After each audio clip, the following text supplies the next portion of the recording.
मुमताज़ जी, ये बताइए कि भरूच की सीट पे तैयारियां शुरू कर दी है आपने? तैयारी तैयारी है और क्या कह सकते हैं।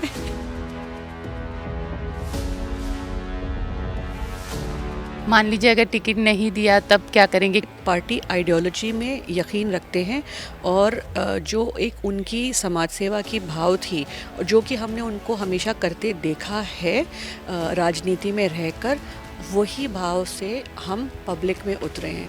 तो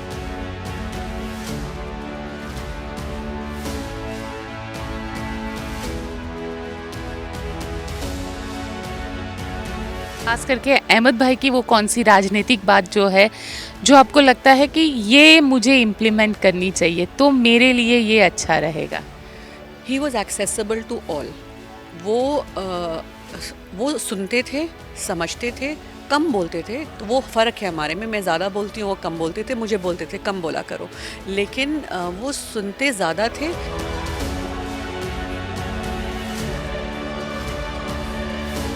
मुमताज़ जी, ये बताइए कि भरूच की सीट पे तैयारियां शुरू कर दी है आपने? तैयारी तैयारी है और क्या कह सकते हैं। जी, तैयारी है, मतलब इलेक्शन कांग्रेस के लिए तो हम तैयारी कर ही रहे हैं। अब कौन लड़ेगा वो देखेंगे जब वक्त आएगा तब। अच्छा, कांग्रेस तो काम कर ही रहे हैं ना। पार्टी के लिए आप काम कर रहे हैं, लेकिन आपको लगता है कि भरूच में जब आप इलेक्शन लड़ेंगे तो उसका जो अहमद भाई की एक जो इम्प्रेशन है उसका सीधा बेनिफिट आपको मिलेगा? और क्योंकि वो ज़मीनी स्तर पे लोगों के साथ जुड़े हुए हैं। बीजेपी बार बार ये आरोप लगाती है कि परिवारवाद परिवारवाद, एक बार फिर नया चैप्टर जुड़ जाएगा। नहीं, तो बीजेपी में भी तो परिवारवाद हर जगह हो ही रहा है। अगर आपने अभी कहा ज़मीनी स्तर पे अहमद पटेल का नाम भरूच से जुड़ा है, आज अगर उनके छोड़े गए कार्य करने के लिए हम आए हैं तो इसमें परिवारवाद की कहाँ से बात आई? वो एक्सपेक्टेशन लोगों की ही है जिसकी वजह से हम उतर रहे हैं ना। लेकिन लोगों के बीच में क्या वो एक्सेप्टेंस आपको मिल जाएगी? और जहाँ पे विपक्षी पार्टियां हैं वो तो लगातार ये कह रही है कि अलायंस की भी बात हो रही है। अहमद भाई की अगर बात की जाए तो अहमद भाई का के जाने के बाद ग्राउंड स्तर पे तो आप लोग बहुत कम यहाँ पे दिखाई देते हैं। आप एज इन परिवार की बात कर रहे हैं कि कांग्रेस की बात कर रहे हैं? नहीं, कांग्रेस कर रही है। कांग्रेस के साथ विधानसभा में भी कोई इतने अच्छे रिजल्ट नहीं आए, मैं मानती हूँ, पर लोग चेंज ज़रूर चाहते हैं। और अगर आप देखेंगे, मैं फिर से यही कहूँगी, अगर आप भरूच की बात करें तो भरूच के पास 2 सांसद थे।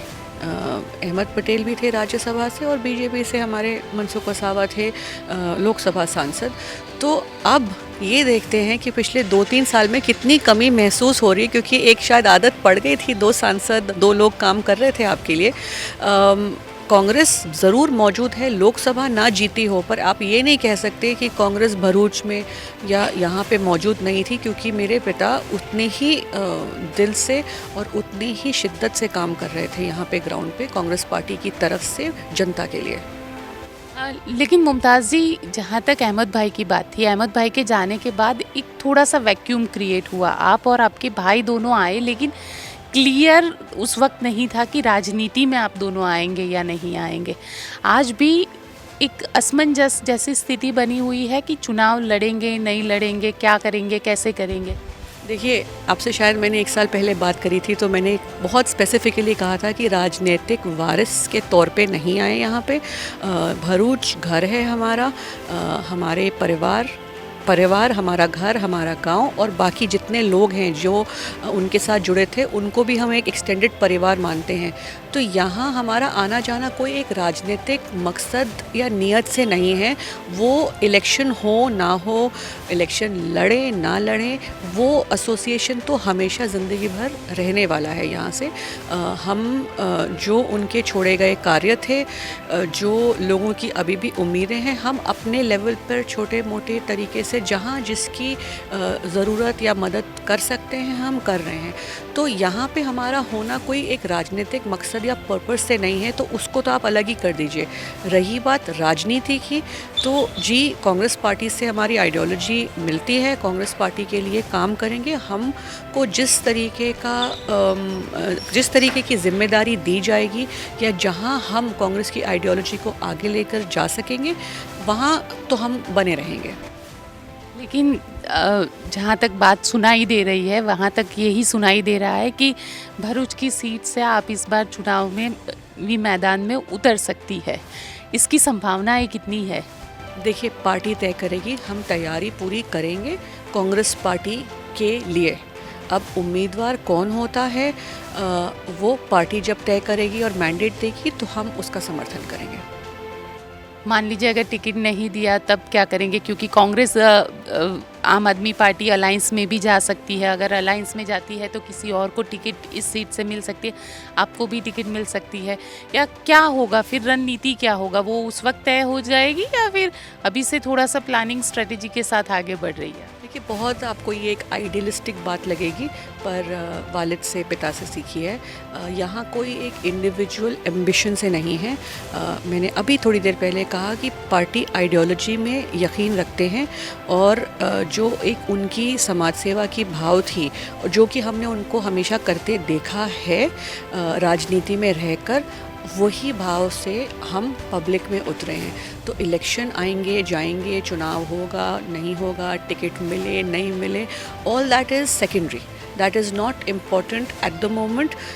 येस, अगर पार्टी जिम्मेदारी देती है, चाहे कुछ भी ऑर्गेनाइजेशनल रिस्पॉन्सिबिलिटी हो, इलेक्शन में काम करने की जिम्मेदारी या इलेक्शन खुद लड़ने की जिम्मेदारी हो, वो सराखों पर, नो प्रॉब्लम। लेकिन इलेक्शन या कोई पर्सनल एम्बिशन के पर्पज़ से यहाँ बैठे नहीं हैं। फिर क्लियर करना चाहती हूँ, यहाँ पैदा हुई थी, परिवार है यहाँ पे, लेकिन दिल्ली में पली बड़ी हूँ। आज अगर आई हूँ उनके निधन के बाद, तो एक लोगों की उम्मीद और एक्सपेक्टेशन से यहाँ पे आती जाती रहती हूँ, अपने बच्चों को छोड़ के दिल्ली में, घर को छोड़ के। तो एक पर्सनल एम्बिशन से नहीं है, यहाँ पे कोई और पर्पस नहीं है। येस, अगर उनको लगता है कि मैं एक स्ट्रॉन्ग कैंडिडेट बन सकती हूँ और फाइट दे सकती हूँ, और बोलेंगे कि आप इलेक्शन लड़ें, तो उसके बारे में हम उस वक्त ज़रूर सोच सकते हैं। लेकिन तैयारी जी बिल्कुल कर रहे हैं, कांग्रेस पार्टी के लिए कर रहे हैं। अच्छा, कांग्रेस पार्टी के लिए आप तैयारी कर रही है सामने, क्योंकि भरूच सीट से लड़ने की बात है। सामने चैतर वसावा जो है वो भी आम आदमी पार्टी से, डेडियापाड़ा से विधायक है, वो भी अपनी तैयारी में जुटे हुए हैं, वो भी भरूच सीट से चुनाव लड़ना चाहते हैं।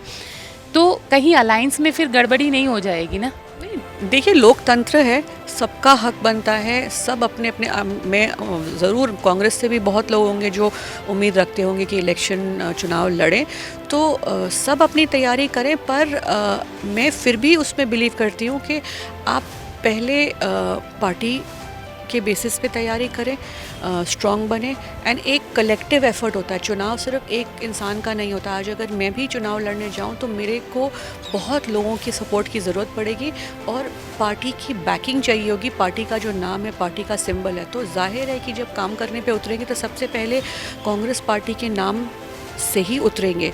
तो तैयारी सब कर सकते हैं, जब टाइम आएगा, अलायंस आएगी। मैंने अभी भी कहा कि जो अलायंस में डिसाइड होगा, वी विल सपोर्ट दैट। यहाँ पे कोई फाइट इलेक्शन टिकट और उसकी नहीं है, कोई पर्सनल एम्बिशन की नहीं है, एटलीस्ट मेरी तरफ से, एटलीस्ट मेरी तरफ से। अच्छा, आपकी तरफ से नहीं है, लेकिन क्या अच्छा चलिए मान लेते हैं कि चुनाव, क्योंकि चुनाव को अब 6-7 महीने ही बचे हुए हैं, मनसूख वसावा है सामने जो बीजेपी से अभी सांसद है, साथ ही चैतर वसावा जो खुद इलेक्शन लड़ने की खुलेआम बात कर रहे हैं और खुद यहाँ पे कहते हैं और खुद अभी भी तैयारी में लगे हुए हैं। कौन ज़्यादा स्ट्रॉन्ग कैंडिडेट आपको लग रहा है? जो जीता वही सिकंदर। तो वक्त बताएगा ये, तो जो जीतेगा वही स्ट्रॉन्ग होगा ना। वो तो स्ट्रॉन्ग होगा ही, लेकिन कंपटीशन में कौन आपको लग रहा है कि ज़्यादा स्ट्रॉन्ग है? क्योंकि ट्राइबल बेल्ट है, मुस्लिम बहुल इलाका है, आप खुद मुस्लिम है, सामने ट्राइबल्स है, वो किस तरीके से आप वो कास्ट कॉम्बिनेशन वाला कैसे देख रही है? देखिए, सब अपने अपने इंडिविजुअल राइट में सबकी स्ट्रेंथ और सबकी वीकनेस होती है। तो आई डोंट थिंक कि इट विल बी फेयर अगर मैं कहूँ कि ये स्ट्रॉन्ग है और ये नहीं है, गलत होगा मेरी तरफ से कहना। तो और रही बात कास्ट इक्वेशन की, आई एम अमेज्ड ग्राउंड पे आके देखकर कि कितना ज़्यादा मायने रखता है। एक आइडियल वर्ल्ड में तो मैं चाहूँगी कि ये होना ही नहीं चाहिए, क्योंकि राजनीति है, एक ह्यूमैनिटेरियन ग्राउंड होना चाहिए. It should be beyond caste, creed, religion. It does not matter. आज कोई आम जनता में से किसी को किसी भी चीज़ की ज़रूरत हो, मुसीबत हो, तो आप कास्ट के बेसिस पे नहीं, और जो आई थिंक चुनते भी हैं उनको भी कास्ट के बेसिस पे नहीं करना चाहिए. अच्छा इंसान देखो, काम करने वाला इंसान देखो और आप चुनो. बस ये मेरा एक आइडियलिस्टिक यूटोपियन वर्ल्ड या जो भी कहें उस तरीके की एक फीलिंग है. अच्छा, क्योंकि भरूच में बैठे हुए हैं और अहमद भाई जो यहाँ पे आते हैं तो अहमद भाई की याद आती है, क्योंकि हम मीडिया वालों के भी कई सारे ऐसे स्मरण है जो अहमद भाई के साथ जुड़े हुए हैं. तो यहाँ पे क्योंकि आप लगातार सोशल वर्क कर रही है, उनकी डेथ होने के बाद से लगातार आप ग्राउंड पे दिख रही है, उनके जितने भी सोशल वर्क है उसी को आपने कंटिन्यू किया है. तो वो कौन कौन सी ऐसी चीज़ें हैं जो आपको सबसे ज़्यादा अहमद भाई की याद दिलाती है? देखिए, सब कुछ. इनफैक्ट भरूच नाम एक सिनोनिमस है अहमद पटेल से. और देखने की बात है कि अब 3 साल होने आए हैं उनके जाने के बाद, फिर भी भरूच चर्चा में. आज आप भरूच में बैठे यहाँ पे, तो जाहिर है अहमद पटेल का जो नाम है, जो कि मुझसे भी जुड़ा हुआ है. Who am I at the moment, I am Ahmed Patel's daughter. So you can't take that away. तो आप किसी भी कोने पे जाओ. आज अगर मैं not as a politician, not as a member of the Congress party, but as Ahmed Patel's daughter भी मैं किसी भी कोने में भरूच में जाऊँ, कोई ना कोई मुझे दिखाएगा ये आपके फादर के ग्रांट से हुआ है, ये आपके फादर के ग्रांट से हुआ है. मतलब हर कोने में आपको उनकी कोई ना कोई छाप दिखती है. तो वो देखकर आपको, तभी मैंने शुरू में आपको कहा कि 2 साल के बाद अब मैं देखना चाहती हूँ कि जनता को कितनी कमी महसूस होती है. क्योंकि एक तरीके से जो 2 सांसद की आदत थी पिछले 30 वर्षों से, स्पेशल डिस्ट्रिक्ट था ये, 2 एमपी थे आपके पास. तो ये कमी जो है अब देखते हैं कितना लोगों को खल रही है. खास करके अहमद भाई की वो कौन सी राजनीतिक बात जो है जो आपको लगता है कि ये मुझे इम्प्लीमेंट करनी चाहिए तो मेरे लिए ये अच्छा रहेगा? He was accessible to all. वो सुनते थे, समझते थे, कम बोलते थे. तो वो फ़र्क है हमारे में. मैं ज़्यादा बोलती हूँ, वो कम बोलते थे. मुझे बोलते थे कम बोला करो, लेकिन वो सुनते ज़्यादा थे. और वहीं से शायद उनको उनकी नॉलेज मिलती थी कि फ़लाना गांव में कौन सही बंदा है, वहाँ से कौन है. मतलब, और क्योंकि वो एक्सेसिबिलिटी देते थे, unlike lot of other politicians, तो उनको पल्स रहता था ऑर्गेनाइजेशन का भी और जनता का भी. वो एक ख़ास बात उनमें थी, वो पेशेंस उनमें थी. वो मैं चाहूँगी कि मेरे में रहे. मैं काफ़ी चीज़ें भूल जाती हूँ, शायद उतनी पर फिर याद आता है कि नहीं, उनकी सक्सेस स्टोरी इस वजह से थी. अगर मैं भी लंबा चलना चाहूँ तो ये मुझे उनसे सीख के रखना चाहिए. साथ ही अहमद भाई से ही जुड़ा हुआ सवाल आपको पूछ रही हूँ कि क्योंकि राजनीति में वो सलाहकार थे सोनिया गांधी के, और उन्होंने अपने परिवार को राजनीति से काफ़ी दूर रखा था. उनकी मौत के बाद आप लोग सारे, क्योंकि तब शायद ऐसा था कि पहली बार लोग जो थे वो आपको और फैज़ल जी को देख रहे थे कि ये अहमद भाई के बच्चे हैं. तो कभी आप लोगों को राजनीति से दूर रखा था, तो कुछ मकसद था उनका आप लोगों को राजनीति से दूर रखने का, या वो नहीं चाहते थे कि आप लोग राजनीति में आए? जी, तो अब समझती हूँ जब आई लुक बैक कि एक तो उनके खुद के कोई पर्सनल एम्बिशन खुद के भी नहीं थे. शायद इसीलिए उनकी स्टेडी राइज रही है, क्योंकि वो किसी के लिए कंपटीशन या थ्रेट नहीं थे. या उनकी जो राजनीतिक मूवमेंट होती थी, it was purely in interest of the party, interest of the country. तो उन्होंने कभी भी ऐसा मूव अपने पर्सनल लेवल पे नहीं किया, जिसकी वजह से ही शायद उनका सक्सेस रहा होगा. रही बात परिवार की, तो क्योंकि उनका पर्सनल इंटरेस्ट नहीं था, तो वो कभी भी पुश नहीं करते थे अपनी फैमिली को आगे. इनफैक्ट अगर आप उनके एक्सटेंडेड परिवार को भी देखेंगे, ना किसी के पास कोई बिज़नेस. शायद अब उनके एक भांजे हैं जिन्होंने अपना कोई बिज़नेस सेट किया है. Everybody has been in jobs. किसी के पास कोई पेट्रोल पंप नहीं है, किसी के पास कोई एजेंसी नहीं है, मतलब अपनी इमीडिएट फैमिली की बात करूँ एक्सटेंडेड। तो अगर मैं उनके पास जाती भी थी अपने किसी पर्सनल काम से, तो शायद वो मेरा काम नहीं करेंगे, पर अगर मैं किसी और का काम लेकर जाऊं कि उनको इस चीज़ की मदद की ज़रूरत है, वो कर देते थे। तो उन्होंने हमेशा कोशिश करी कि पर्सनल फेवर्स ना करें, पर्सनल फैमिली में प्रमोशन ना करें, एक्सटेंडेड फैमिली में भी, हम तो दूर की बात है। और कहीं ना कहीं एक प्रोटेक्टिव फादर थे। पर अब ये भी मुझे समझ आता है कि हो सकता है कि अगर हम कहीं आगे रहते तो हम उनके लिए एक हैंडीकैप बन जाते, क्योंकि हम नहीं थे तो हमारे को इस्तेमाल उनके अगेंस्ट नहीं किया जा सकता था, क्योंकि वी वर केप्ट अवे।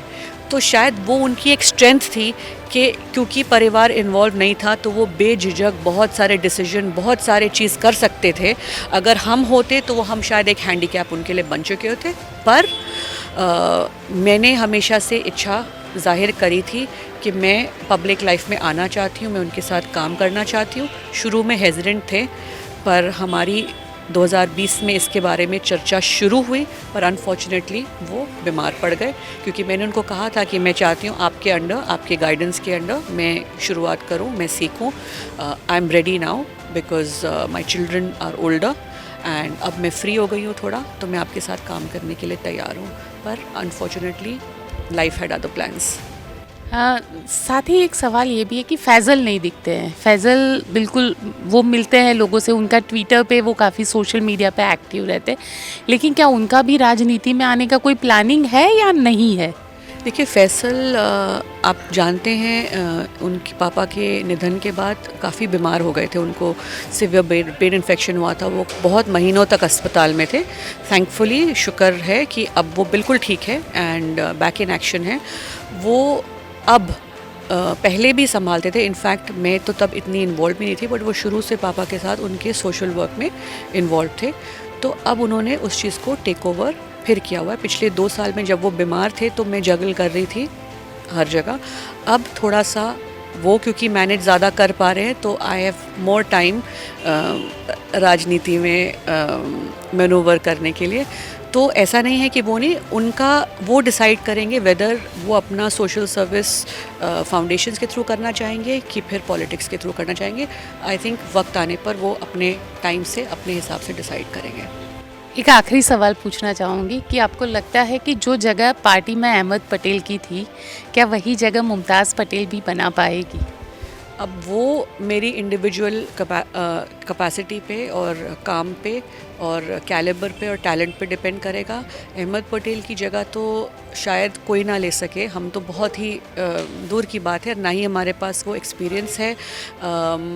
तो पापा की जगह तो किसी भी, not only in Congress party but as a person, as an individual, as humanitarian, I don't think कि हम ले पाएंगे। पर कांग्रेस पार्टी में जिस शिद्दत से और जिस आइडियोलॉजी को वो फॉलो करते थे, हम उसी तहत रहेंगे। और आगे जाके if we can prove ourselves, I am sure party वो स्पेस देगी। बताएं। बट इलेक्शन तो लड़ेंगे। इलेक्शन लड़ेंगे, आज नहीं तो कल।